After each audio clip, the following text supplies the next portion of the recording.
So now we are going to understand environment setup. Okay, in this we will be understanding from where to get this bootstrap. अगर आपको अपनी web application में bootstrap को employ करना है, so from where you can get this bootstrap.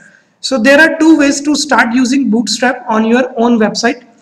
Download the bootstrap from this getbootstrap.com and you can include this bootstrap from a content delivery network.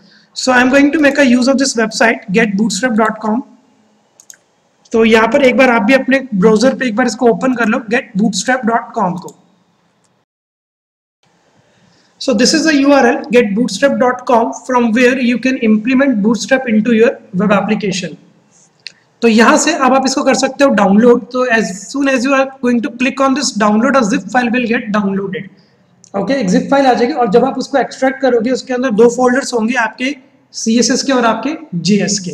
Okay, तो ये होता है पहला तरीका कि अगर you can download this bootstrap from this getbootstrap.com और you can directly make a use of this CDN.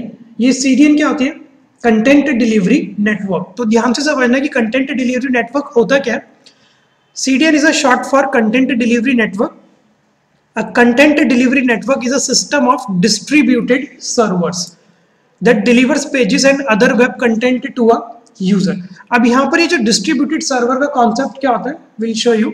तो इधर एक बार आप यहाँ पर नीचे scroll करके आप इस bootstrap CDN को एक बार कर लो कॉपी. तो लेट्स से मैंने यहाँ से किया इसको कॉपी. ओके, और यहाँ पर नोटपैड में मैं इसको एक बार कर रहा हूँ पेस्ट. करो आप इसको एक बार कॉपी और paste. So this is the link which you can make a use in order to make your website a responsive website. ये लिंक क्या करेगा, आपकी वेब एप्लीकेशन में इंक्लूड करा देगा बूटस्ट्रैप को.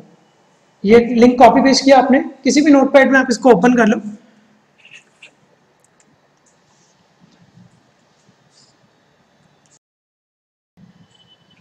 So this is the link which you have to include within your head section.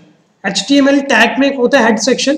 अगर आपको अपनी वेब एप्लीकेशन में यूज करना है CDN का, so you have to copy and paste this complete tag within your head section.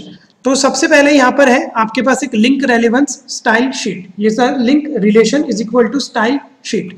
और यहाँ पर आपको ये URL दिख रहा होगा from where we are going to fetch this Bootstrap. और बूटस्ट्रैप कौन सा वाला हम फेच करेंगे? 4.0 which is the latest version. तो अब मैं आपको एक बार डाउट क्लियर करता हूँ कि डिस्ट्रीब्यूटेड सर्वर्स क्या होते हैं. अगर मैं इस लिंक को करूं कॉपी और ब्राउज करूं,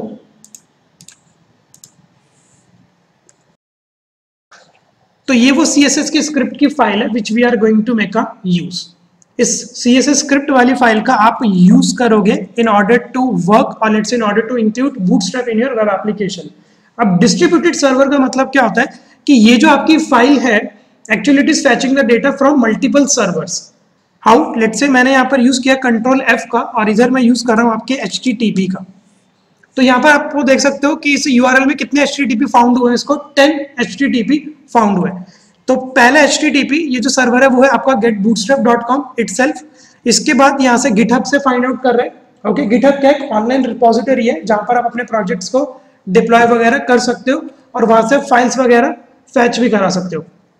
यहाँ पर अगर मैं और नेक्स्ट करूँ तो लेट्स से यहाँ पर आप देखो कौन सा URL आपको मिला, w3.org. तो CDN is actually a content of your, let's say it is a collection of your distributed server. ये एक जगह से फाइल इंपोर्ट नहीं कराते, they are actually importing file from this multiple server. Okay, तो you can make a use of this CDN in order to implement bootstrap in your web page. और आप यहाँ पे इसको डाउनलोड वगैरह करके भी सेव कर सकते हो. अब इस लिंक में आप ध्यान से देखना, आपके पास एक और एट्रीब्यूट यहाँ पे लिखा होगा इंटीग्रिटी.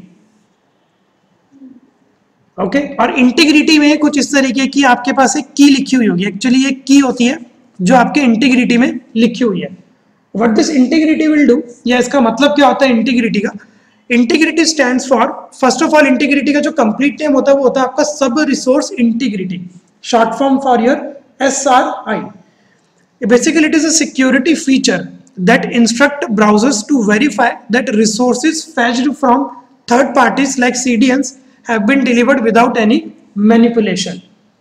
तो जब आप इस CDN को यूज करोगे और इसके जब रिसोर्सेज को आपको फैच करने होंगे, सो आप इस रिसोर्सेज को फैच कर सकते हो without any manipulations. Okay, SRI does this by comparing the hash value of the third party hosted sources to the values in the website HTML element. ये जो आपके पास आया इंटीग्रिटी में, ये क्या है, आपके पास एक हैश वैल्यू आई है. तो ये क्या श्योर करता है, ये श्योर कर सकता है कि अगर यूजर कोई CDN के कंटेंट को यूज करना है तो user can make a use of this CDN without any manipulation. Okay, इसके बाद आपको एक और दिख रहा होगा यहाँ पर क्रॉस ओरिजिन एट्रीब्यूट. ये दिख रहा है आपको. इस क्रॉस ओरिजिन में क्या लिखा हुआ है, एनोनिमस. तो क्रॉस ओरिजिन का क्या मतलब होता है, सबसे पहले क्रॉस ओरिजिन को हम कहते हैं cross origin resource sharing, short form for your course, CORS.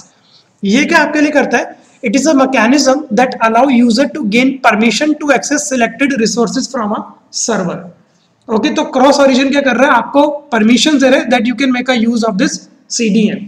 और एनोनिमस का मतलब क्या होता है कि इसको कोई भी यूज कर सकता है. Basically this anonymous is a term which is used for your open source project. यहाँ पर अगर इसने इंटीग्रेट क्रॉस ओरिजिन में कोई पर्टिकुलर यूजर स्पेसिफाई कर दिया होता तो सिर्फ वही यूज कर पाता. बट यहाँ पर एनोनिमस का मतलब क्या होता है, that anyone can make a use of this bootstrap CDN. So understand कि अगर आपको ये CDN का लिंक चाहिए होता है, आपको कहाँ से मिलेगा, you can download that link from this getbootstrap.com.